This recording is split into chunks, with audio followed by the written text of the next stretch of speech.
way, ladies and gentlemen, step this way to gaze upon an exhibit absolutely unparalleled in the realms of showmanship. No doubt there are some among you who will doubt the truth of what I'm about to say, or doubt the reality of what you're about to see. Before your very eyes is all that remains of a vampire, one of the world's undead. Ladies and gentlemen, Count Dracula, the vampire. Dracula, a name to strike fear into your heart, raise the hairs on the back of your neck, and make your blood run cold. 100 years ago, Bram Stoker created his blood-sucking Count from Transylvania, awakening within his readers primitive fears from the dawn of time, and beginning a lasting obsession with the ungodly notion of vampirism. But why, in an age of reason and logic, does the story of Dracula still exert its terror? Medical historian Roy Porter. We are all afraid, in a way, of other people sucking the blood out of us, sucking life out of us. I mean, every day at the office, you always sort of feel this pressure that other people are exerting upon you. And if you like, in a sort of dream sequence, that becomes mythologized into a kind of wider vision that your life is vulnerable because other people want it all the time. I think it's the horror of the night. It's not a machine-made thing, you see. It comes up out of the ground. It comes up from the grave. It's very, very creepy. Bram Stoker's biographer, Harry Ludlam. Even if you, as a small boy, you don't like passing close to a cemetery, things like that, you know, you've got to have a look over the wall. It's like having a tooth pulled. And when you come from the dentist, you cannot take your tongue away from the place where the tooth was. Fantasy writer Ray Bradbury. And you taste the blood, you're tasting death, aren't you? It's part of, a little part of you has died that day. The tooth is gone. The raw socket is there. The taste of mortality is there. And that taste of mortality has led men to speculate that there might be beings in this world who are not subject to death. The undead. The undead? Creatures who have never died, who prolong their unnatural lives by draining the blood of the living. At night they leave their graves and roam abroad like wolves, seeking their prey. When daylight comes, they must return to their graves or die. The man responsible for giving contemporary life to this dark dream was Abraham or Bram Stoker. Born in 1847 in Ireland, he was educated at Trinity College Dublin, where one of his first essays was entitled Sensationalism in Fiction and Society, a suitable topic for the man who, with Dracula, was to create one of the century's most sensational literary characters. What manner of man is this, or what manner of creature is it in the semblance of man? I am in fear, in awful fear, and there is no escape for me. I am encompassed about with terrors that I dare not think of. And those terrors have been shaped for us as much as anything by the movie makers. Even people who've never read Bram Stoker's book know that vampires cast no shadows, have no reflection in mirrors, cannot bear sunlight, are repelled by crucifix, garlic and wolfsbane, and can only finally be laid to rest by a stake driven through their heart. And from film after blood-spattered film, have we not learnt to recognise the unmistakable characteristics of the vampire? The great big teeth and the figure with maybe a top hat or a cloak all clad in darkness, etc. But I mean, historically speaking, that's not really true. I think that the traditional image of the vampire is very much part of folklore, and so you've got to think back to a kind of village mentality rather than glamorized Hollywood mentality. And the village mentality is very much this kind of powerful, clumsy figure that is going to overpower you. There are many eyewitness accounts of the doings of these beings and contemporary investigations into how they were dealt with, such as this 18th century report of a vampire in Siberia.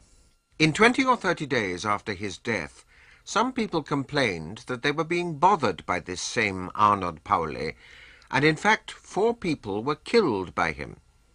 In order to end this evil, they dug up this Arnold Pauli, and they found that he was quite complete and undecayed, and that fresh blood had flowed from his eyes, nose, mouth, and ears.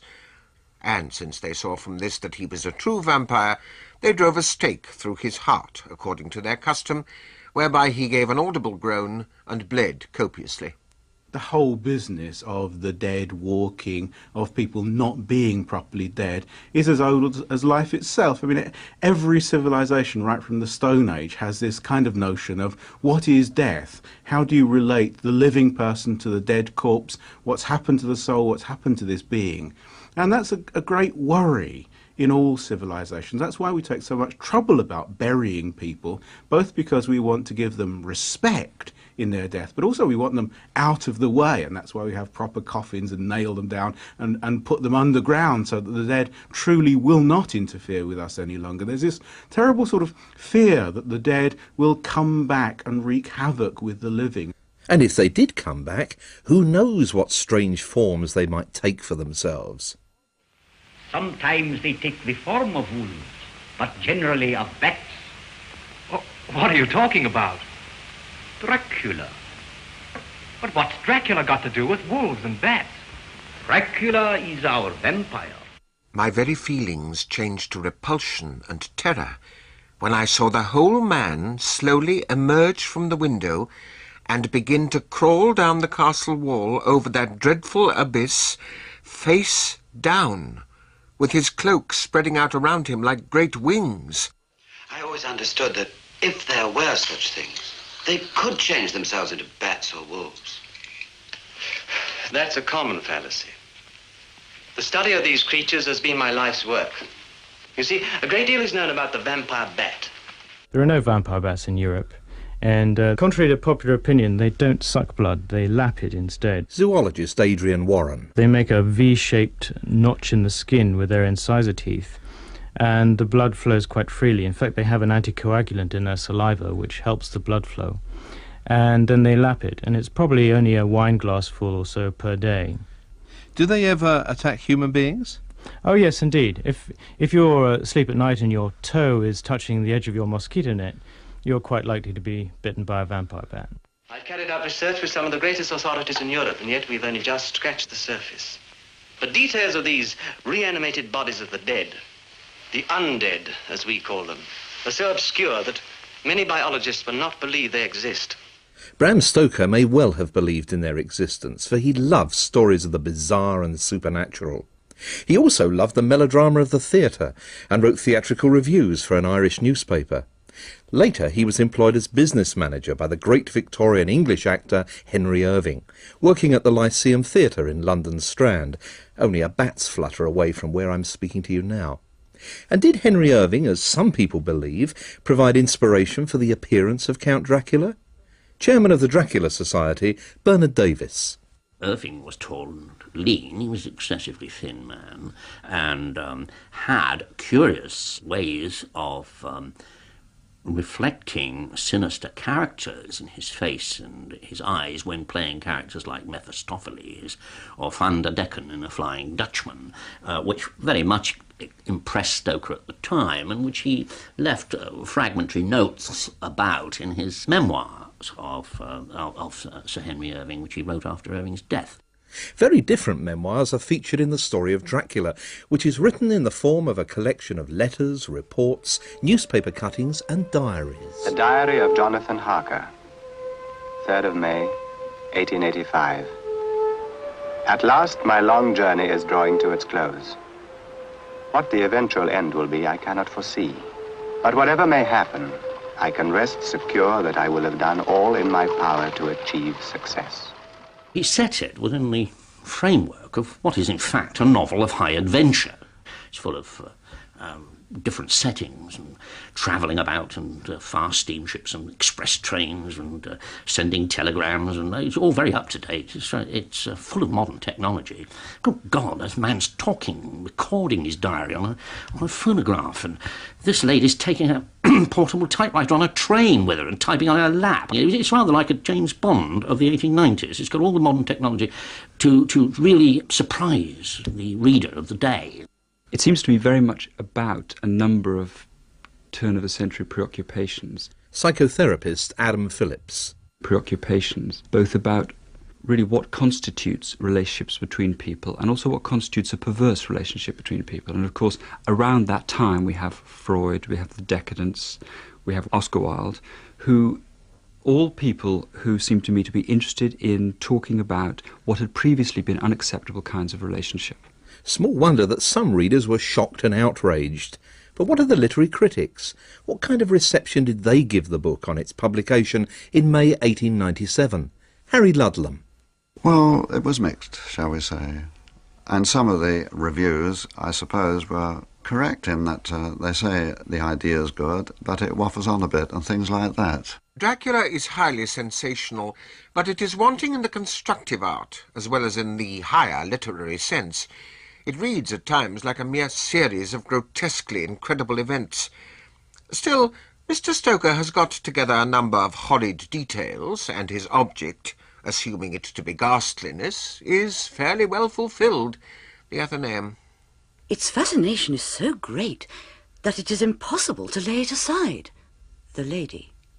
It's not as easily bracketed as, say, a James Bond story or Len Dayton, any of those kind of things. It is. It's musty. It's compelling. It's awful.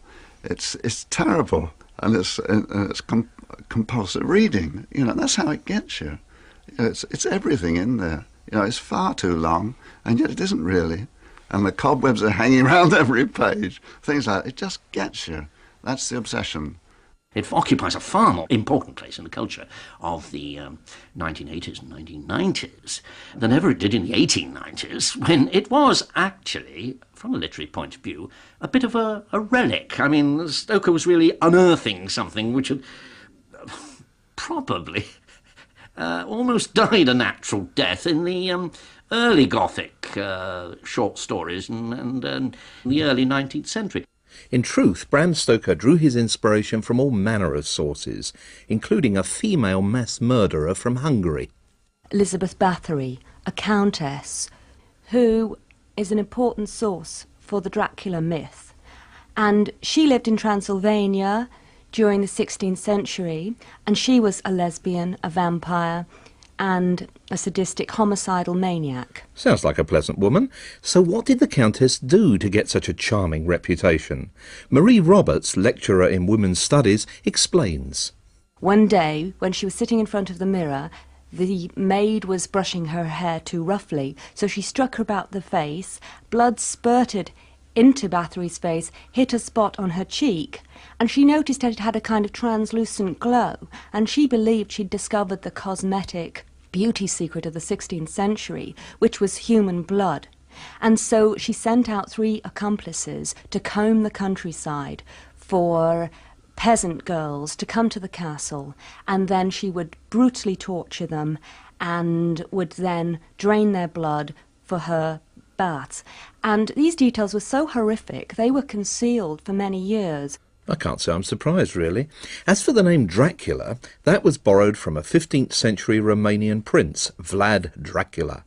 Fearlessly defending his empire against invading Turks, he adopted the most unpleasant techniques for dispatching his enemies, some 40,000 of them. He usually skewered them on stakes, which earned him the jolly nickname Vlad the Impaler. Co-author of Dracula, Prince of Many Faces, Raymond T. McNally. It's such a horrendous way to die, after all. There are easier ways to kill people and much quicker ways, too. This one obviously had to do with an example, somewhat like crucifixion is a good sort of parallel. You didn't die immediately. The stakes were rounded at the end and oiled, so you sort of died from exposure. And so what was the purpose of it? The purpose was to inspire intense fear, of course, and it worked.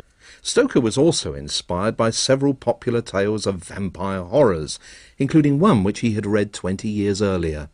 Stoker was impressed by a story of another Anglo-Irish actually, writer, Sheridan Le Fanu, Carmilla, wanted to write a vampire story. So first he was going to call it simply Count Vampire, which was a dead giveaway, which would have destroyed all the suspense in the story after all. But then he came across a book, and in that were these references to the historical Dracula, fought against the Turks and all that. And then he crossed out the name Vampire and put in Dracula, changed the setting from Styria, which is where Le Fanu had set Carmilla, to Transylvania, joined it together with this horrific character. The reason he did that was, well, in the novel you get this, he said, this man was so daring, so resolute, so powerful, so clever in his own life. Imagine then what he's like as an undead with this accumulated wisdom coming back from 500 years ago. So it was an idea of heightening the figure of Dracula, making him more powerful, more frightening. But Dracula isn't just a frightening story. It's also a highly sensual one. And throughout the novel, the horror of vampirism manifests itself in primitive lust and raw sexuality. I was not alone. In the moonlight opposite me were 3 young women, ladies by their dress and manner. All 3 had brilliant white teeth that shone like pearls against the ruby of their voluptuous lips. There was something about them that made me feel uneasy, some longing, and at the same time some deadly fear. I felt in my heart a wicked, burning desire that they would kiss me with those red lips. I closed my eyes in a languorous ecstasy and waited with beating heart. The only way in which the Victorians could deal with what they saw as unsavoury aspects of female sexuality was to wrap it up in the legend of the vampire, because the only women who could be sexual, who could show desire, were either prostitutes or assigned to the undead, the vampire. And interestingly enough, within the brothels, they exploited the cult of death. So you would have prostitutes lying in a coffin with whitened faces to attract the clients. There's something about a certain kind of relationship that the book seems to be very preoccupied by. Relationships that can never be appeased or satisfied. There is no end to it. It also has to happen at night, and it has to involve a certain degree of domination. It also has to involve doing something that is pleasurable to one party and not to the other. And I think it has interesting homosexual and heterosexual overtones because, of course, both sexes have blood. So it's a kind of disguised fantasy of a certain kind of promiscuity, I think, and a promiscuity that is out of control and can never be satisfied. I'm just a sweet transvestite, Bram transsexual, Transylvania. Why don't you stay for the night? Or maybe a bite. I could show you my favorite obsession. Really, it's about eating people, or in fact something even more primitive than eating, which is drinking. It's a very, very primitive idea, I think, about consumption, conspicuous consumption. Set Dracula free again to satisfy his unholy appetite for blood. In one sense, it's a very literalized idea, isn't it, that given blood equals life, that therefore if you drink blood you have more life. It's a kind of quantifying idea somewhere, that you have a certain amount of blood that is, as it were, degenerating as you age, and you need to drink fresh blood. There lay the Count, but looking as if his youth had been half renewed, for the white hair and moustache were changed to dark iron grey. The cheeks were fuller, and the white skin seemed ruby red underneath. The mouth was redder than ever, for on the lips were gouts of fresh blood, which trickled from the corners of the mouth and ran over the chin and neck. It seemed as if the whole awful creature was simply gorged with blood. He lay like a filthy leech, exhausted with his repletion. The vampire is almost always fairly old. The victim of the vampire is usually envisaged as somebody young because there's more vitality, the blood is fresher there. If you want new life, then you go and victimize the young. And so the real frisson is not simply sex and death, but is a kind of sex and death connection between different generations as well, and that is what is especially forbidden and dangerous. I think the vampire has passed into popular culture and literature without being seriously questioned as a statement about attitudes towards female sexuality. I think it is something that really needs to be exposed. The real terror is woman as vampire. Woman is the undead. Woman is the person with the power. And I think of it really as a disguise. I think it's a wish somewhere that if only we, the men, could be vampires, we'd have so much more power. Read all about it. Vampires And one reason Dracula's still at large is because in dramatisations of his story on stage and screen, he has found undying fame. It began in 1897 when Stoker staged Dracula or the Undead at the Lyceum Theatre. Presented in order to protect the author's copyright, it had only one performance, which ran for over 4 hours and was described by Henry Irving as dreadful. Considerably more successful was the stage adaptation presented in 1927 by the English actor Hamilton Deane. It used only a few chapters of the original book, but audiences loved it, and it received much critical praise, first in London, while glittering productions costing thousands of pounds have wilted and died after a week or so in the West End. Dracula has gone on triumphantly drinking blood nightly. The Evening News. And subsequently when Hamilton Deane took his play to New York. A pageant of alluring horrors. The New York Herald Tribune. It was Hamilton Deane. We should all pay him homage because he created the image, the modern image of Dracula, with the cape and the stand-up collar, too, and the smoking or tuxedo. And ever since then, everybody imitated it, even in the latest George Hamilton did it, saying, "How would you like to be forced to be dressed like a head waiter all your life?" Thank you, Hamilton Deane, wherever you are. However, when the cinema first turned its cameras onto Dracula in the 1925 silent film Nosferatu, the part was played by the cadaverous German actor Max Schreck. Film historian Richard Hollis. With Max Schreck, we had an actor who played the Dracula character as a pale, drawn figure with spindly limbs, with a skeletal sort of torso. Your worst possible nightmare. A wonderful, terrifying portrayal, which still has impact today. So God knows what it did to audiences in 1925. Hollywood, when they got involved, tended to veer away from that. Their version of Dracula, Bela Lugosi, played a rather distinguished Dracula. He was a well-fed looking Dracula, whether on blood or good food. But here we had a man who looked suave and distinguished. And that was, I think, Hollywood's secret of making the character very appealing. He became a character that we can almost root for to a certain extent, even though we knew he was up to evil doings. I am Dracula. I bid you welcome.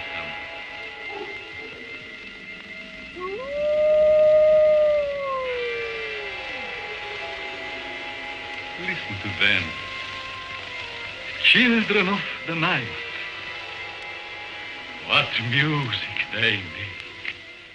The strong Hungarian accent, of course, which I think affected the way he played the part, and of course other people's identification of the character. And that also comes out in Lugosi's portrayal, at Hollywood's fascination for the European side of the movies. This wonderful feel about Transylvania, the Carpathian Mountains, how American audiences sitting in their desert drive-ins must have been fascinated by this incredible image of these deep, dark forests in medieval Europe, because I think even in those days, I think they thought of Europe being extremely medieval. After the success of Bela Lugosi's film, a sequel was inevitable. But since Dracula had been done to death, what could it possibly be called? No, it wasn't Son of Dracula. I am Dracula's daughter. There's the serious approach to the Dracula myth, and of course there's the spoof. And it's interesting, I think, that people look back on the Dracula films, for example, and think how serious they were for years. But of course, Bela Lugosi started playing the character in a spoof way quite early on in his career. Master. Yes? I'm curious to know why you always sleep in your evening clothes. Very early. Yes, Master. I was buried in them. Sleeps in a coffin? Don't be daft. I tell you he does. I've seen it. Where? In his bedroom. He hasn't got a bed in there, he's only got a coffin. And since then there have been lots of films which have spoofed the image of Dracula and vampirism. Audiences like to laugh, and there's a release of tension in a horrifying situation if they can laugh. And of course horror films do lend themselves to that, whether intentionally or unintentionally.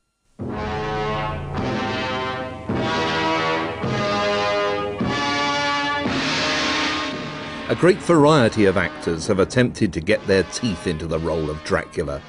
But it was not until the 1950s that the mantle of Bela Lugosi fell upon the shoulders of a worthy successor, Christopher Lee. I am Dracula, and I welcome you to my house. I must apologize for not being here to greet you personally, but I trust that you have found everything you needed. Thank you, sir. It was most thoughtful. I have to go out, and I will not be back until after sundown tomorrow. But until then, please look upon this house as your own. A doubtful invitation if ever I heard one. Such a daunting adversary as Dracula clearly deserved a worthy opponent in the battle of good and evil.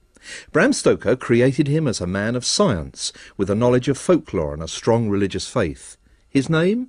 Abraham Van Helsing, Doctor of Medicine, Philosophy and Literature. Van Helsing, a most distinguished scientist, whose name we know, even in the wilds of Transylvania. Science, I think, was important as a background, because again comes that knowledge and wisdom, but it wasn't the answer, I don't think, to coping with the vampire. In fact, when it seemed to be the case of dealing with a vampire, protecting someone from a vampire, they would resort to garlic and they would resort to a crucifix around the neck on a chain. We have it within our power to rid the world of this evil. And with God's help, we'll succeed. Be thou exorcised, O Dracula, and thy body long undead. Find destruction throughout eternity in the name of thy dark, unholy master.